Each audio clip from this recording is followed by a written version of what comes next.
ప్రశ్న రావణ్ యొక్క భార్య అనూష ఈ కామెంట్లో చూస్తారు. అందుకే అడుగుతున్నా. ప్రశ్న రావణ్కి ప్రజల సపోర్ట్ ఉంది, ప్రజల సపోర్ట్ లేదు. రెండిట్లో ఒక్కటి కామెంట్ చేయండి. కనీసం 1000 కామెంట్ చేయండి. ఆ అమ్మాయి ఈ కామెంట్ సెక్షన్ ఓపెన్ చేసి ప్రతి కామెంట్ చదువుతారు. అది నేను చేస్తున్నటువంటి ప్రామిస్ మీకు. ఖచ్చితంగా చదువుతారు. కాబట్టి ప్రజల మద్దతు తన భర్తకు ఉందా లేదా ఆమె తెలుసుకోవాలనుకుంటున్నారు.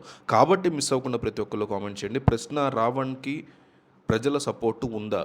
ప్రజల సపోర్ట్ ప్రశ్న రావణ్కి ఉంది, ప్రశ్న రావణ్కి ప్రజల సపోర్ట్ లేదు. రెండిట్లో ఒకటి మిస్ అవ్వకుండా కామెంట్ చేయండి. ఆవిడకి అర్థం కావాలి ప్రజలు ఆమె భర్తని సపోర్ట్ చేస్తున్నారా లేదా అనేది. ప్రశ్న రావణ్ యొక్క భార్య అనూష కొన్ని సీరియస్ నిర్ణయాలు తీసుకునే దిశగా అడుగులు వేస్తున్నారు అంటూ సోషల్ మీడియాలో రకరకాల అనుమానాలు వ్యక్తమవుతున్న పరిస్థితి అయితే ఉంది. సోషల్ మీడియా వేదికగా ఇప్పుడు ఇదే అంశం మీద విపరీతమైనటువంటి చర్చ జరుగుతున్న పరిస్థితి నడుస్తుంది.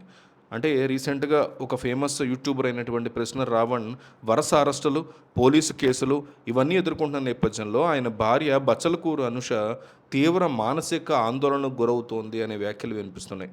వరుసగా బెయిల్ రావడం, మళ్ళీ వెంటనే ఇంకో కేసులో అరెస్ట్ చేయడం, ఇట్లా వరుసగా జరుగుతుంది ఈ వ్యవహారం అంతా. వీటికి తోడు సోషల్ మీడియాలో వస్తున్నటువంటి కొన్ని మార్ఫింగ్ వీడియోల యొక్క వివాదాల వల్ల వాళ్ళ కుటుంబం తీవ్ర ఇబ్బందులు పడుతోంది అని వైసీపీ మీడియాలో చెప్తున్నటువంటి మాట. ఈ క్రమంలోనే ఆమె ఏదైనా కొన్ని ఊహించని లేదా కఠినమైనటువంటి నిర్ణయాలు తీసుకునే అవకాశాలు ఉన్నాయా అనే డిస్కషన్లు కూడా ఉన్నాయి. ఇటీవల కాలంలో అనూష విడుదల చేసినటువంటి కొన్ని emotional video bytes, press notes ఆధారంగా కనుక మనం చూస్తే ఒక సామాన్య కుటుంబంగా తాము ఇంతటి వ్యవస్థీకృత ఒత్తిడిని తట్టుకోలేకపోతున్నామని ఆమె కన్నీరు పెట్టుకోవడం కూడా మనం అబ్జర్వ్ చేయొచ్చు.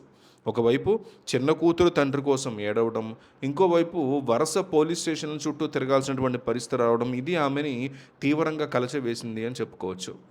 తాము ఏ రాజకీయ పార్టీకి చెందిన వాళ్ళం కాకపోయినా కేవలం ప్రశ్నించినందుకే ఉగ్రవాద తరహా చట్టాల కింద కేసులు పెట్టడం మీద ఆమె తీవ్రంగా ఆందోళన వ్యక్తం చేసిన సంగతి కూడా తెలిసింది మీడియా ముందుకొచ్చి.